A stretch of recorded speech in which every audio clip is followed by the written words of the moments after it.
President Trump and Elon Musk are handing out gold to the American people, but many Americans want silver. But if they handed them silver, they would demand Bitcoin. In short, they hate Trump more than they love America. Hi, I'm Dr. Ken Henry, and this is Conservative Commentary, where we spread the MAGA message. Before we dive in, I'd like to ask for a favor. Please like, comment, share, and subscribe. It really helps us out. And go over to youtube.com/@themagamessage and check out our other videos. Now, let me preface my remarks with this. To my friends and followers who do not share my political viewpoint, you have every right to yours, and I would fight to the death to protect that right. But I'm not sure the opposite is true.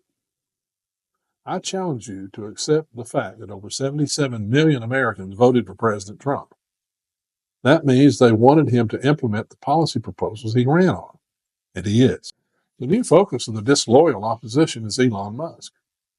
They scream that he is unelected. That's true. They scream that they fear him getting access to Social Security numbers and banking information. Let me ask one simple question. How many of the people at the Department of Treasury were elected?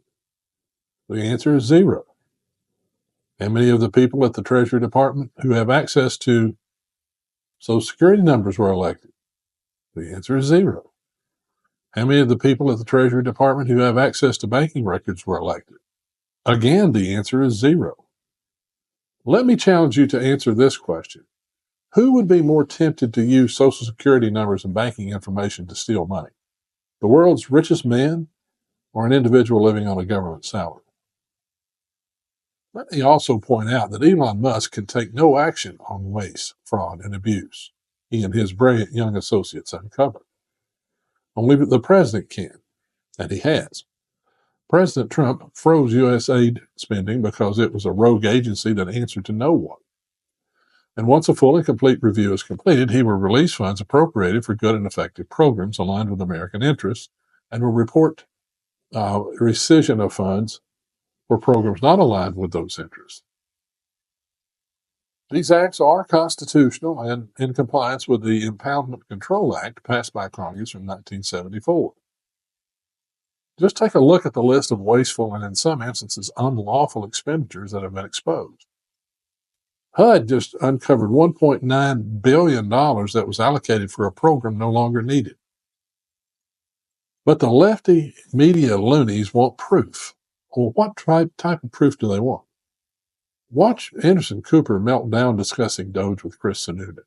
Specific things, yes, but he's not actually giving any evidence of that. It's all going to come because what they also said was, if we have to go to Congress, we'll go to Congress. Right, but we'll show where it is. Some of the details that have come out, like the $59 million spent on luxury hotels, it's actually not.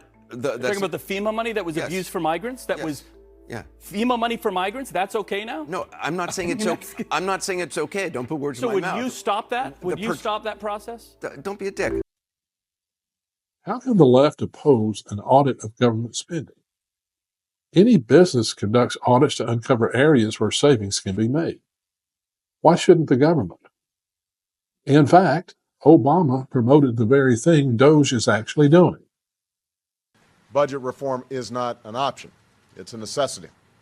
The American people are entitled to transparency. We can't sustain a system that bleeds billions of taxpayer dollars on programs that have outlived their usefulness or exist solely because of the power of politicians, lobbyists, or interest groups. They're entitled to be able to figure out where their dollars are going, and they're entitled to accountability to make sure that we're using the dollars for what we said it was for. We are going to go through our federal budget, as I promised during the campaign, page by page, line by line, eliminating those programs we don't need and insisting that those that we do need operate in a sensible, cost-effective way. What should be easy is getting rid of the pointless waste and stupid spending that doesn't benefit anybody. We hope to be instilling an entire new culture that not only our administration, but every succeeding administration will in fact pursue. No amount of waste is acceptable, not when it's your money. Uh-oh. So how did Democrats get to the point that they refuse gold bars handed to them? They bent so far to the left that it broke their party. Now they have no agenda. All they have is protest and trying to impede. Watch this video clip from the DOGE committee's first hearing, and please share your thoughts in the comments. Thank you, Madam Chair. I just want to speak frankly at first to the American people. We're nearing $37 trillion in national debt. What does that mean? That means that each and every U.S. taxpayer owes over $323,000. Okay? What does that mean? That means when the EPIC, which is the Economic Policy Innovation Center, says we have 18 trillion left. That's it. 18 trillion left to take out, and we're spending $2 trillion in debt every year. Folks, we're at the precipice of a debt, we're like a debt cycle. We are literally at a point in which the dollar will be worth nothing. What does that mean? And we know Social Security goes bankrupt in 8 years, right? Medicare goes bankrupt in 10 years. And then 15 years from now, the dollar is completely devalued and worth nothing. So what does that mean? That means your pension, the money in your bank, your savings is nothing. It's worthless. So what are we doing? We're trying to save this country. We're trying to save your pensions. We're trying to save your bank accounts. We're trying to save this country for the next generation, and it would be nice if we had help. But instead, we have people that are fighting us on this. And I think that I would hate to be in the Democratic Party right now because you're in a really bad bind. You're having to defend all of this crazy spending, all of this crazy waste. So how do you do it? You do ad hominem attacks. You attack the messenger. Oh, Elon Musk, right? He's rich. He must be evil, right? That's the attacks. Really? You can't do any better than that, right? Let's talk on the policy. Help us. We're trying to save this country. This is and Elon Musk, who's making no money doing this, is trying to save this country. Why? Because he has invested in the United States of America more than anybody, right? So I think that we should embrace it. In fact, not a single company, governor of any state would ever turn down Elon Musk and his team of DOGE from coming in and providing free services to right the course and financially in any state or organization. It's ridiculous that we would demonize someone that loves this country so much.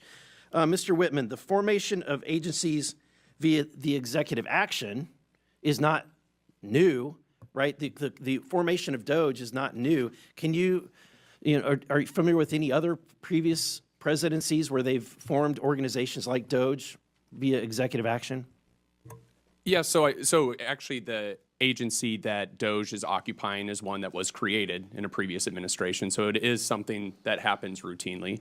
But I don't know if that answers your question. Yeah, there's been the Office of Budget Management was created, Environmental Protection Agency was created, the U.S. Digital Service, which is now DOGE, was created all by executive order, right? And actually one other I'd add is USAID was originally created through an executive order by President Kennedy and then later formalized. And then, Madam Chair, I have a video I would like to end with that just, let's review, if we could cue that, to remind, and I want to remind my Democratic friends, at a point in which you once had the majority of the American people on your side, this is what your party believed in. This report tells us how to cut waste, cut red tape, streamline the bureaucracy, change procurement rules, change the personnel rules, and create a government that works better and costs less. I've read it, and where it says the president should, the president will.